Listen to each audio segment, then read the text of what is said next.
for stealing, for embezzlement. Yes.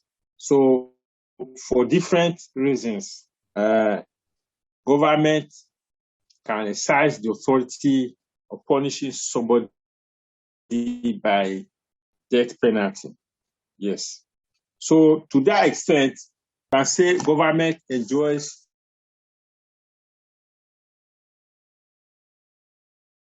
force. So all members of a society under the jurisdiction of a certain government are expected to obey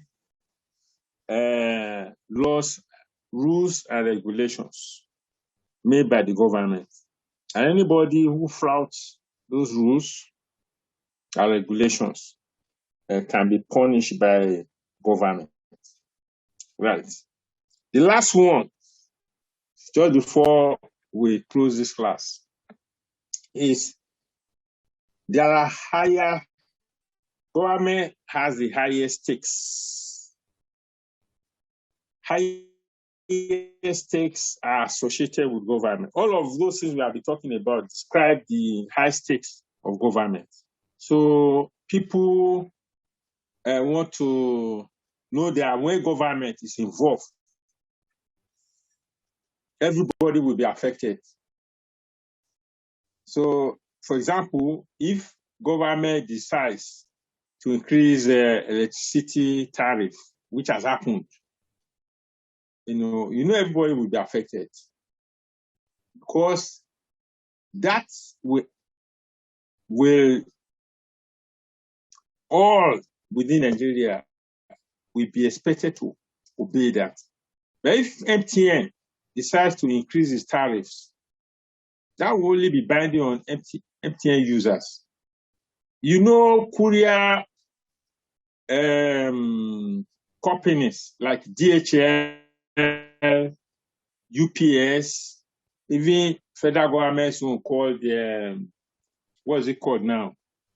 Nigeria government, if you go to the post office, NIPOST, EMS, they charge differently. If you want to send a mail, say from here to Port Harcourt, what DHL would charge is different from what UPS will charge, what EMS will charge. So that is allowed. Yes. So if DHL decides to increase its tariffs, not all of us will bother, because we have alternatives. But when government decides to increase tariffs of services that it provides, like electricity, like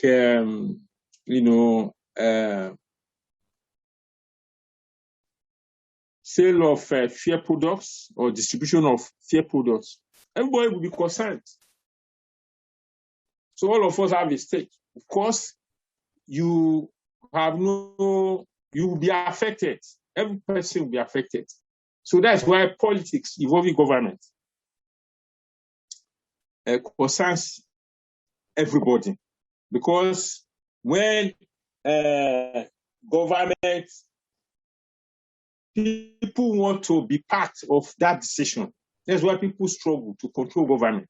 Because of the stakes, those who control, who successfully capture government's power, are not able to use that power to make laws to suit them. If you are following, or if you followed the election in US, up to last November, even after November, you see the stakes. The Democratic Party and the Republican Party. These are the two major parties, political parties in the US. So the Republican Party under Donald Trump was in control from 2016. And that party didn't want to lose power to the Democratic Party. Why? Because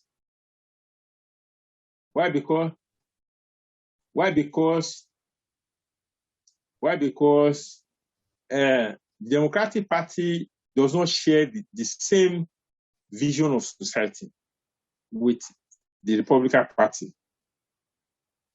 the laws, rules, and regulations, decisions, policies of the Republican Party, which the Democratic Party doesn't like, are likely to be changed, are likely to be replaced. So you see the stakes, higher stakes associated with government than any social organization. I just gave you the example of MTN, what with the Glo, Airtel, and so on. They charge differently. Even for data, they charge differently. They pay differently. But if one is deciding to change its policy, the entire country may not bother.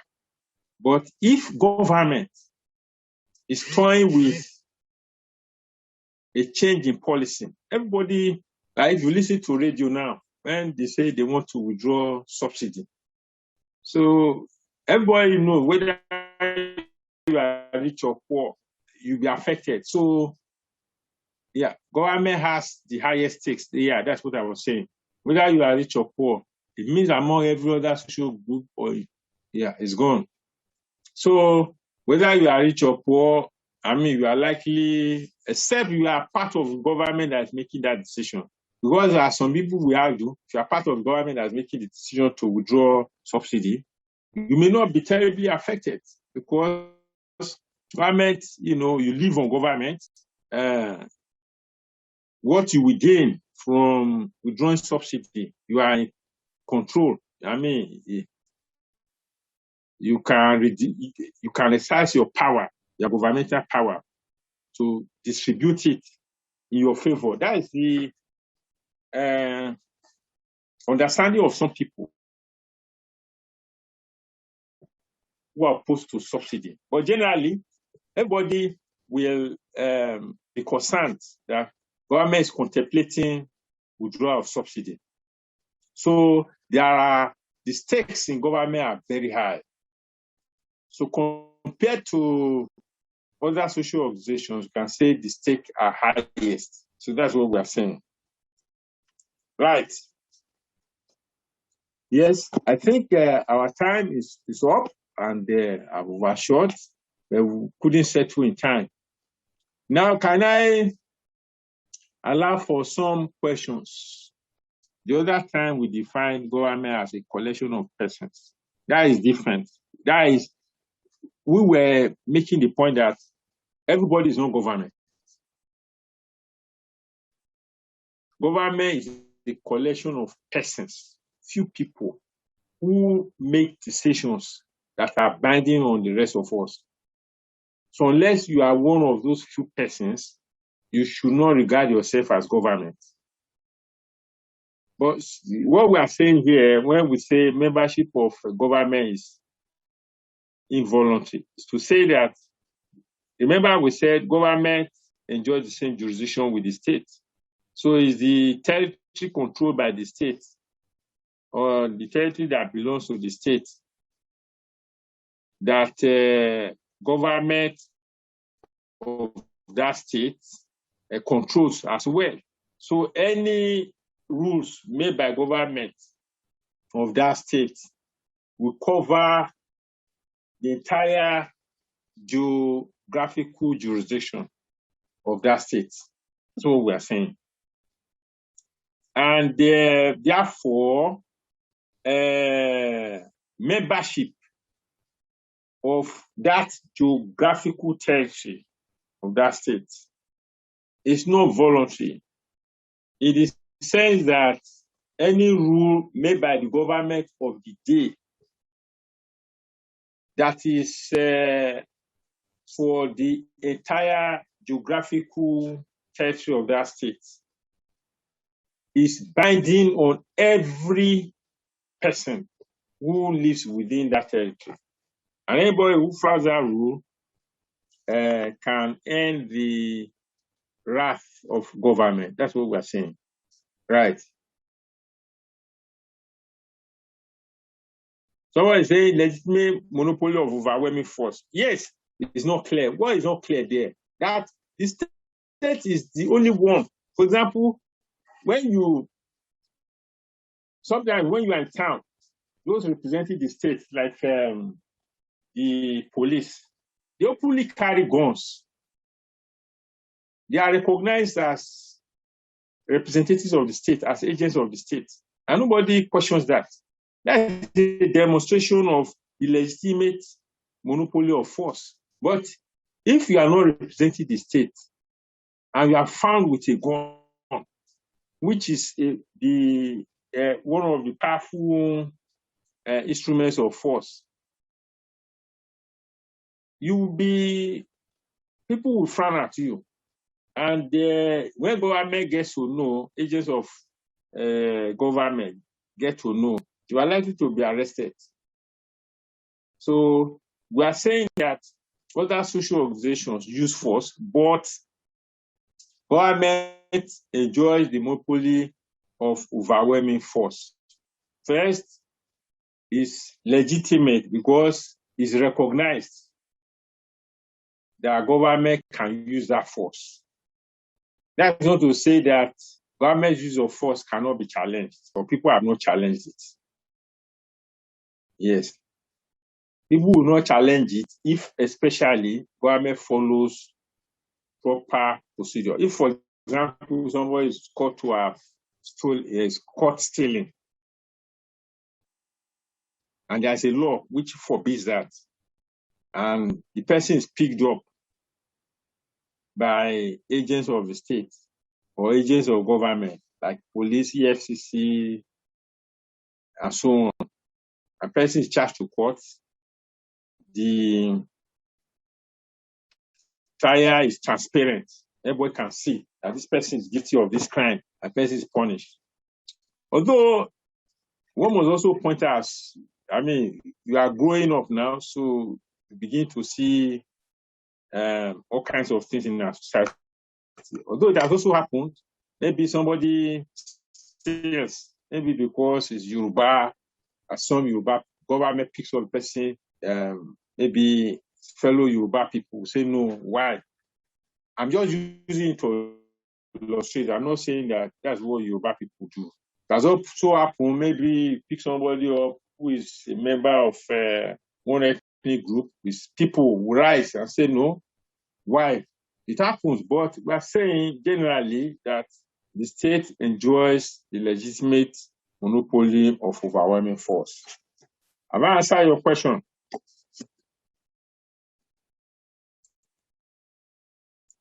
Have I answered your question?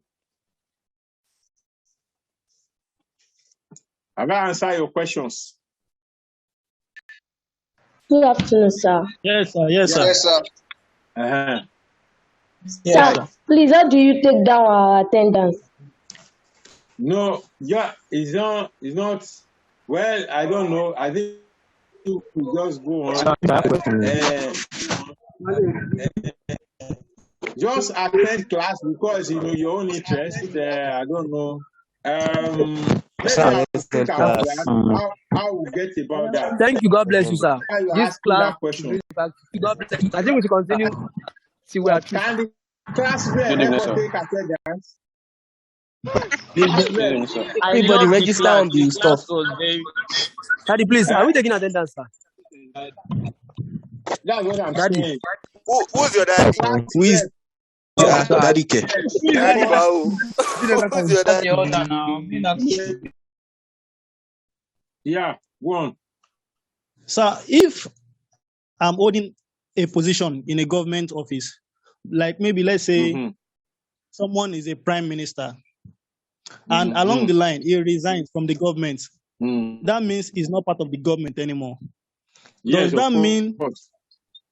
does that mean he has deferred his membership? Whether I would draw his membership from the government? No, we are not using membership in that sense. We are not using membership in that sense. That person still remains under the same government he just left. For example, a minister in Buhari's government leaves Buhari's cabinet. That person remains under the authority of the incumbent Buhari's government. You are not talking about members of government.